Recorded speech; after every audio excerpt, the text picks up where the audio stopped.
Oke, assalamualaikum warahmatullahi wabarakatuh. Selamat berjumpa teman-teman mahasiswa. Hari ini semoga semua dalam keadaan sehat walafiat. Hari ini kita akan bahas materi lanjutan dari kemarin. Kemarin kita sudah membahas tentang pemindahan risiko, di mana ketika kita bicara tentang pemindahan risiko, di sana adalah bagian dari pembelanjaan, di mana pembelanjaan asuransi itu adalah salah satu bagian dari pemindahan risiko. Nah, di sini hari ini kita akan bahas tentang apa itu premi asuransi, karena kemarin kita sudah membahas pembelanjaan risiko, kita pindahkan salah satunya ke asuransi.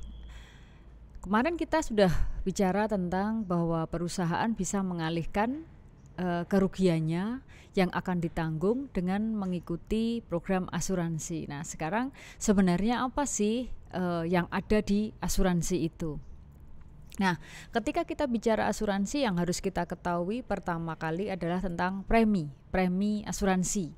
Jadi ketika kita bicara asuransi, pasti di sana lekat dengan apa yang namanya premi asuransi, kemudian ada nasabah, di mana dua itu adalah satu kesatuan.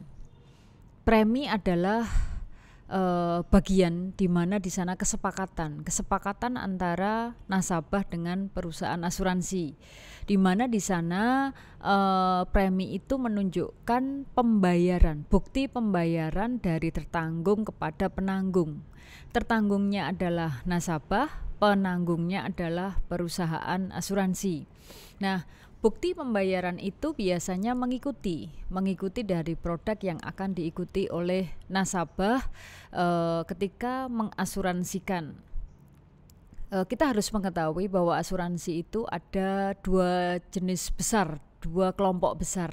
Kelompok yang pertama adalah asuransi untuk personality, yang kedua adalah asuransi untuk corporate, di mana asuransi untuk personality berkaitan dengan asuransi yang diberikan kepada per jiwa, per orang. Jadi orang per orang itu bisa juga dialihkan sebagian kerugiannya ke perusahaan asuransi. Apa biasanya produk yang dialihkan ke perusahaan asuransi untuk perorangan? Di antaranya di sana adalah jiwa. Jiwa itu di antaranya adalah kesehatan.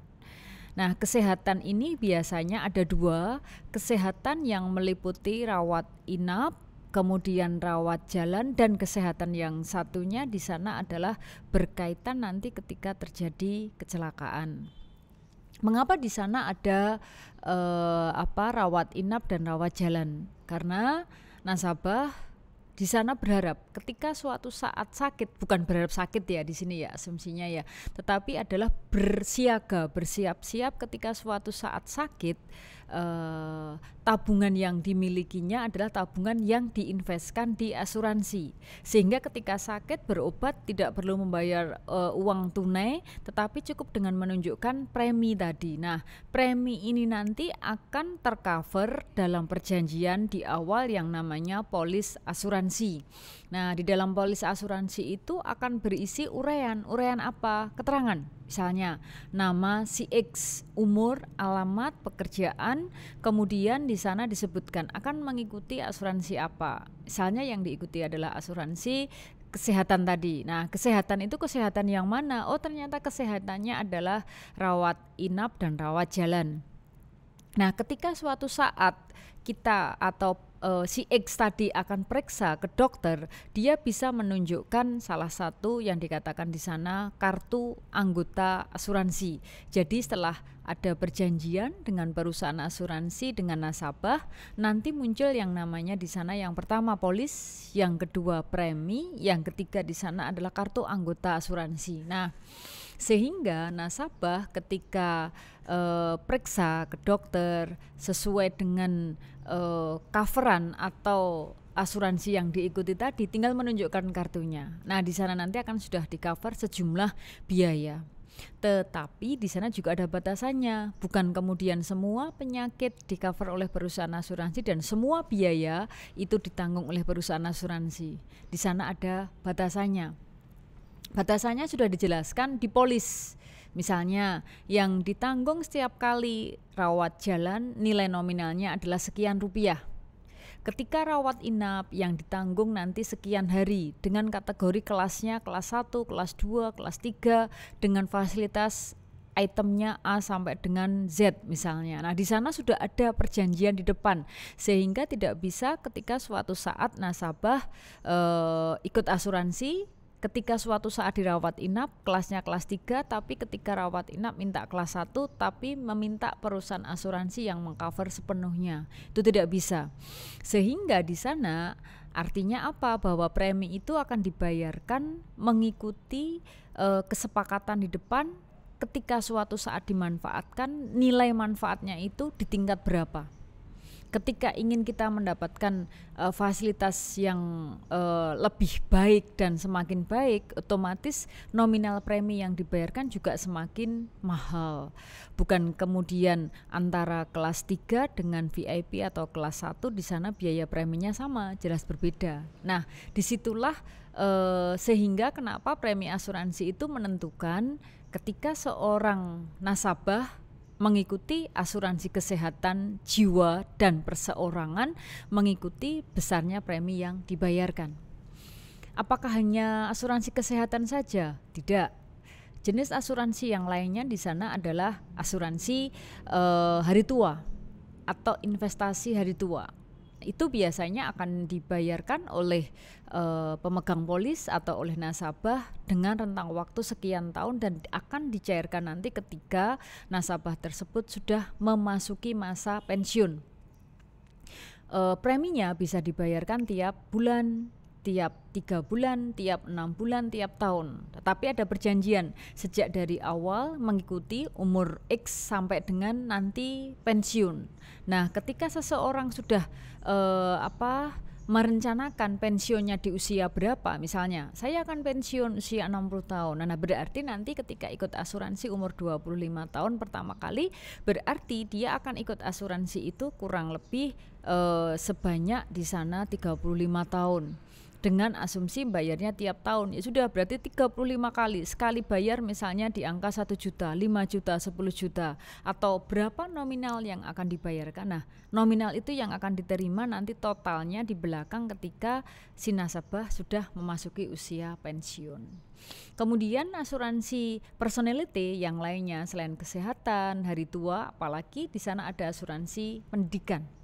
Asuransi pendidikan itu bukan untuk si nasabah, tetapi di atas namakan nasabah, tetapi untuk asuransi pendidikan bagi anaknya biasanya.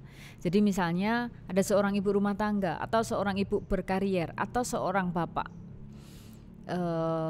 punya anaknya akan lahir nanti misalnya di tanggal 1 Desember. Nah, sudah ada perjanjian dengan perusahaan asuransi, mohon nanti ketika anak saya lahir perkiraan hari kelahirannya tanggal 1 Desember nanti tolong langsung dicatat ikutkan asuransi pendidikan. Nah, nanti di sana ada klausul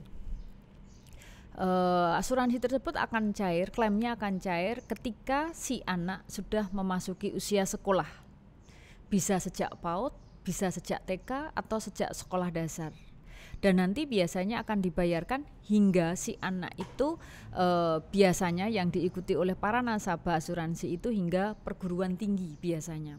Tapi ada juga di sana hingga jenjang S2, ada juga yang hingga SMA, ada yang hingga SMP saja, boleh-boleh saja.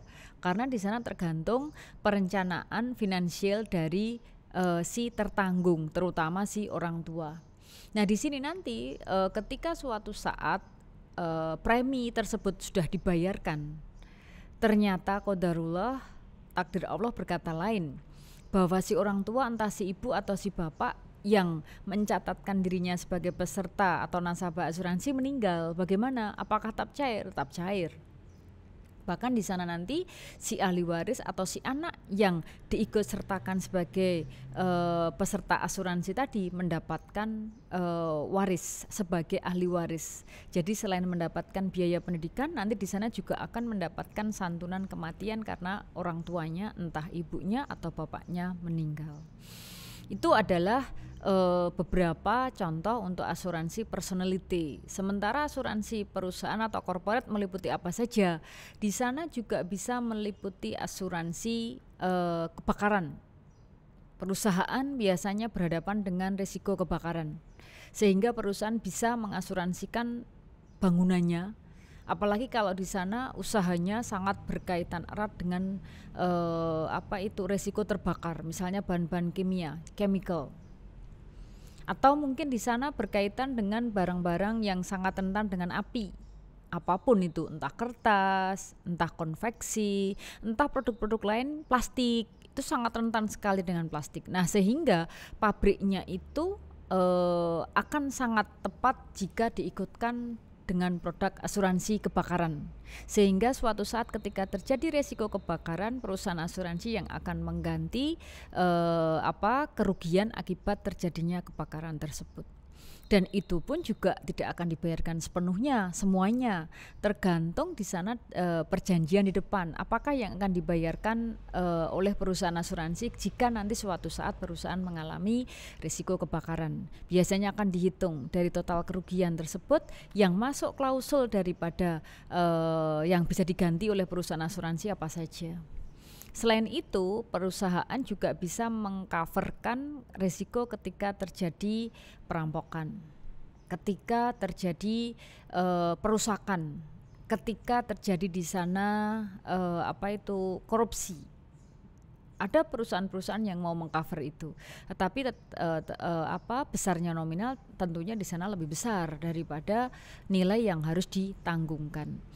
Kemudian ketika kita bicara asuransi, apakah di sana kendaraan itu termasuk asuransi personality ataukah termasuk asuransi corporate? Tergantung siapa yang mendaftarkan. Ketika yang mendaftarkan di sana perusahaan, itu berarti termasuk asuransi corporate.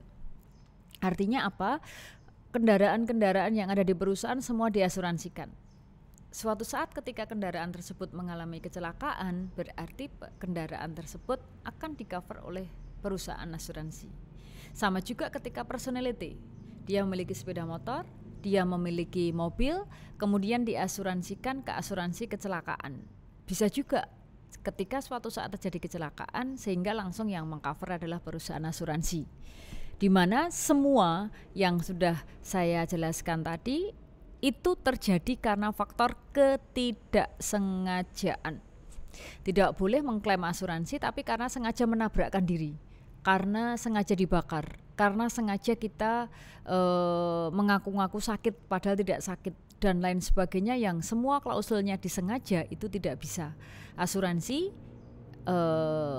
garis bawahnya adalah akan membayarkan berapapun biaya nanti yang harus dibayarkan oleh perusahaan asuransi dengan catatan klaim tersebut karena faktor ketidaksengajaan. Nah, sekarang kita juga harus tahu berarti apa sih sebenarnya fungsi daripada premi asuransi. Fungsi daripada premi asuransi itu di sana adalah mengembalikan, karena premi itu adalah bukti bayar, di mana bukti bayar itu dilengkapi dengan polis, berarti di sana nanti akan menunjukkan ketika suatu saat terjadi kerugian, nasabah bisa membaca apa yang akan diterima di mana, di polis dan di premi itu. Nah, sehingga fungsi premi itu adalah mengembalikan kemungkinan kerugian tertanggung yang diberikan oleh si penanggung. Kemudian selain itu juga bisa menghindarkan tertanggung dari kebangkrutan. Mengapa? Tadi sudah saya jelaskan di awal bahwa suatu saat perusahaan kemungkinan akan mengalami satu musibah, misalnya kebakaran. Nah, ketika sudah mengikutkan asuransi, berarti asuransi itu nanti yang akan menggantikan, walaupun nanti tidak diganti 100%. Artinya apa? Perusahaan masih ada harapan dan tidak mengalami kebangkrutan di sana 100%. Nah, itu asuransi secara menyeluruh. Nah, kemudian yang harus kita ketahui, apakah ada perusahaan asuransi yang mengcover perusahaan asuransi? Ada. Jadi perusahaan asuransi itu juga mengasuransikan lagi ke siapa? Ke perusahaan penanggung asuransi. Sehingga nanti di sana seperti MLM, saling menanggung. paling atas, kemudian nanti di bawahnya ada perusahaan-perusahaan asuransi. Perusahaan-perusahaan asuransi akan menanggung perusahaan-perusahaan dan personality, sehingga kerugian-kerugian itu tidak sepenuhnya ditanggung oleh perusahaan asuransi, tetapi di sana juga ada induknya. Nah, asuransi-asuransi tersebut tentu ada yang mewadai. Siapa yang mewadai di sana? Yang mewadai di sana adalah asosiasi asuransi. Kalau di Indonesia, kalau di seluruh dunia ya asosiasi asuransi internasional. Nah, semua asuransi di sana itu mempunyai fungsi real, yaitu mengembalikan kebangkrutan atau mengembalikan kerugian yang mungkin akan diterima oleh tertanggung. Dan di sana fungsi asuransi itu adalah mengkolek atau mengumpulkan semua dana-dana yang dihimpun dari para nasabah. Nah, itu tentang premi nanti bisa kita diskusikan di kelas Google Classroom kita. Terima kasih atas perhatiannya. Assalamualaikum warahmatullahi wabarakatuh.